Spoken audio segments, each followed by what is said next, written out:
नमस्ते दोस्तों। आज हम लोग बात करेंगे स्टॉक, म्यूचुअल फंड, ईटीएफ और बॉन्ड्स के बारे में।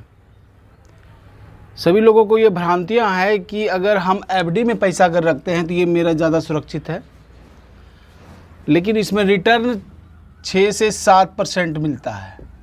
अगर किसी कंपनी का बॉन्ड्स है तो 10%, 8% से 10% तक मिलता है। और स्टॉक्स में अगर हम निवेश करते हैं तो इसमें अनलिमिटेड यानी कि बेनिफिट्स हमको हो सकता है और हमारे लॉसेस भी हो सकते हैं। इसमें फिक्स रिटर्न कुछ नहीं होता है। तो स्टॉक्स में क्या होता है कि आपको जो है ना कि थोड़ा सा उस कंपनी का फंडामेंटल एनालिसिस सीखना होगा कि वो कंपनी काम कैसे करती है, यानी कंपनी का बिजनेस क्या है। क्योंकि हम उसमें स्टॉक्स का, किसी कंपनी का शेयर खरीदने का मतलब होता है कि उस कंपनी के बिजनेस में हम भागीदार बन रहे हैं।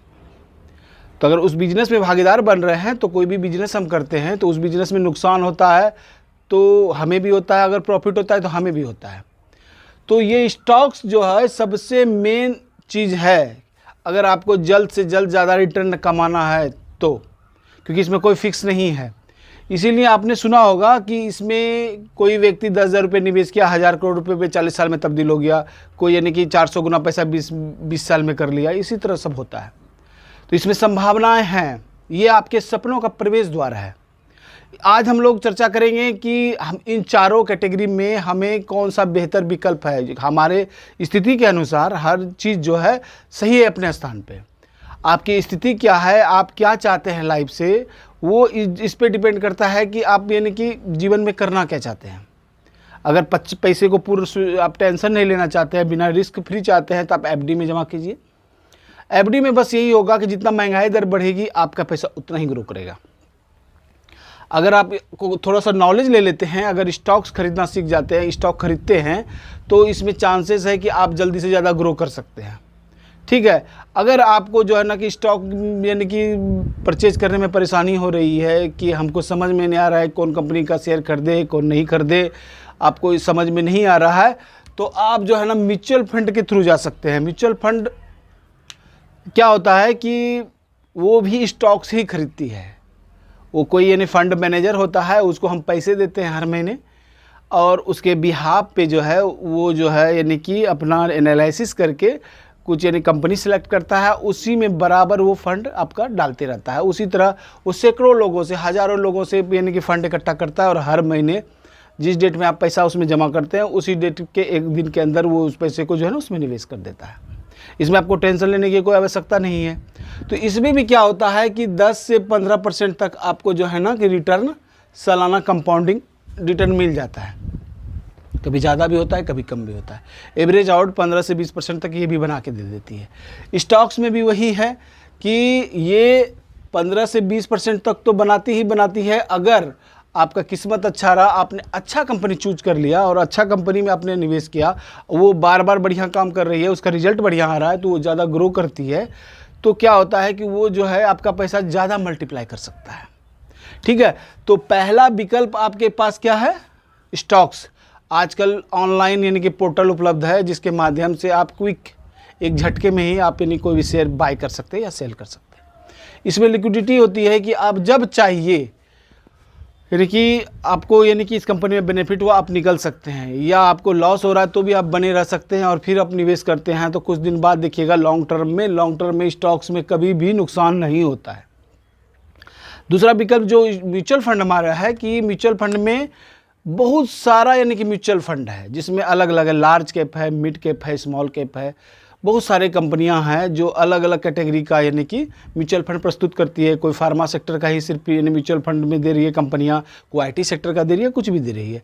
इसमें आपको भी थोड़ा सा नॉलेज लेना पड़ेगा कि कौन सा हम खरीदना सही रहेगा जो हमारे भविष्य के लिए अच्छा होगा।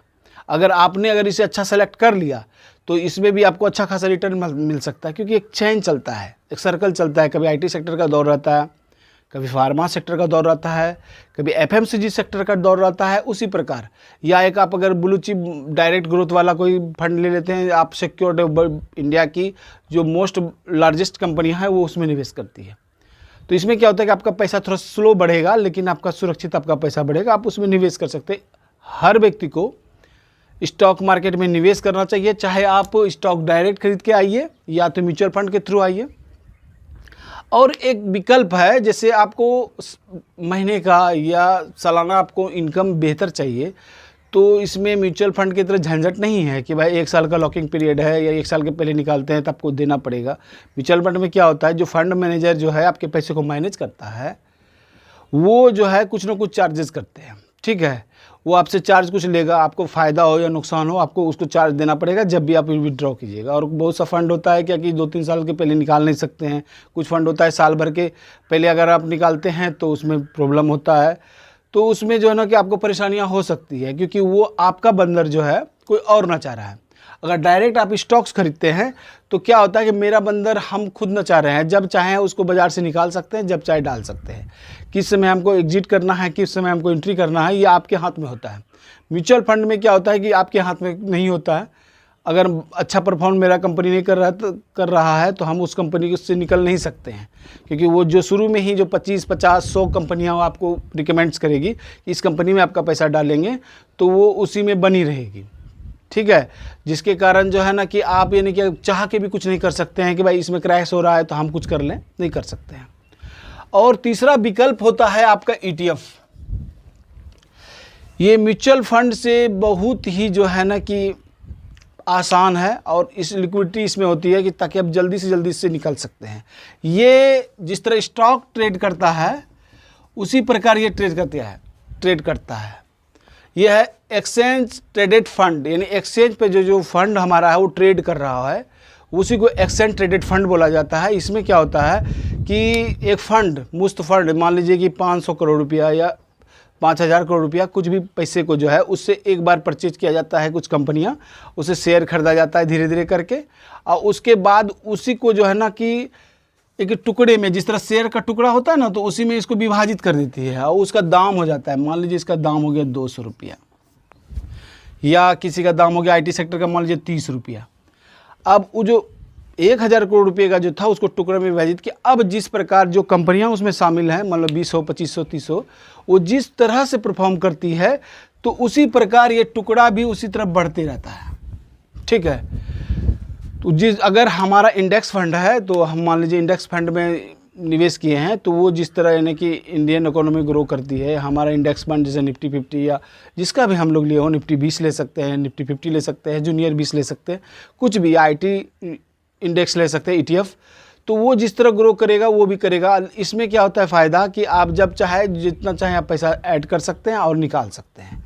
इसमें टेंशन नहीं होता है म्यूचुअल फंड की तरह कि हमको भाई इतना दिन तक रुकना पड़ेगा या कुछ भी करना पड़ेगा। तो इस सब में निवेश करने का एक तरीका होता है, उसी को आगे आगे आपको सीखना है कि स्टॉक को हमको किस तरह से यानी परचेज करना चाहिए, कितने लॉट में परचेज करना चाहिए। मान लीजिए कि हमारे पास 1 लाख रुपया है, अगर हम डायरेक्ट 1 लाख रुपये का कोई भी शेयर खरीद लेते हैं, अगर उसका दाम अभी 500 रुपये चल रहा है, ठीक है, अगर उसका दाम 500 रुपये चल रहा है, तो अगर ये जो है ना गिर के 400 रुपया आ जाता है तो हमको तो यहाँ पे 20% का नुकसान हो गया। तो इसीलिए कभी भी आप कोई भी पैसा अगर लगाना है, चाहे स्टॉक्स में या यानी कि या तो ETF में, तो सबसे अच्छा तरीका होता है कि आप अगर 1 लाख रुपए लगाना है तो जिस प्राइस पे आपको नज़र आ रहा है, जब मार्केट में किसी दिन गिरावट हो तो उस दिन आप उसका जो है ना कि 10% पैसा निवेश कर लीजिए। फिर स्टॉक में जैसे ही फिर गिरावट होती है तो फिर उसका 10% आप निवेश कीजिए। उसी तरह कम से कम 4 या 5 लॉट में उस कंपनी को आपको निवेश करना है डीप में, ठीक है। स्टॉक्स में यही है कि आपको डीप में अगर यानी कि इसमें मान लीजिए 1 लाख रुपये हमको लगाना है, कंपनी का फंडामेंटल आपको चेक करना होगा कि बढ़िया है कि नहीं है, आप उसमें निवेश कर सकते हैं। एक बार में कभी भी किसी में पैसा ना लगाएं। और म्यूचुअल फंड में आपको ये सोचना नहीं है, आप जब चाहें उसको शुरू कर सकते हैं। आप महीने महीने का SIP बना सकते हैं कि हर महीने मेरे अकाउंट से कटेगा। तो उसमें क्या होता है, किसी महीने महंगे में खरीदाएगा, किसी में सस्ते खरीदाएगा, फिर महंगे में, तो NAV यानी कि आपको देती है, ठीक है। नेट एवरेज प्राइस होता है, वो एवरेज आप कुछ प्राइस का एवरेज होता है, वही उस समय ट्रेड करता है। आपको दिखेगा कि हाँ भाई 24 रुपया कभी है, कभी 25 रुपया है, कभी 23 रुपया है, एवरेज वो हो जाता है। तो इसमें आपको सोचना नहीं है, इसमें जब चाहिए आप शुरू कर सकते हैं। हर महीने 2000, 3000, 5000, 10,000, 1 लाख, जितना भी आपको महीने का करना है आप उसमें हर महीने निवेश कर सकते हैं। लमसम भी निवेश कर सकते हैं कि हाँ भाई मार्केट में गिरावट आई है, आप निवेश कर सकते हैं, ठीक है।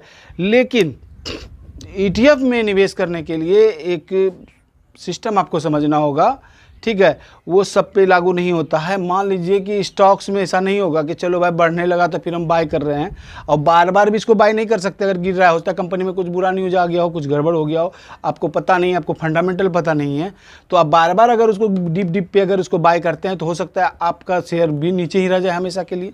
इसलिए उसमें देखना होगा आपको, ठीक है। लेकिन अगर निवेश करना है, इंडिया की लार्जेस्ट 50 कंपनियों में से वो शामिल है, तो आप आराम से बिंदास होकर उसमें निवेश कर सकते हैं।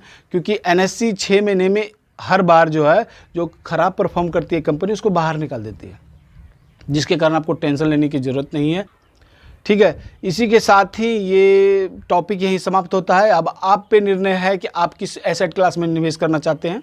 धन्यवाद।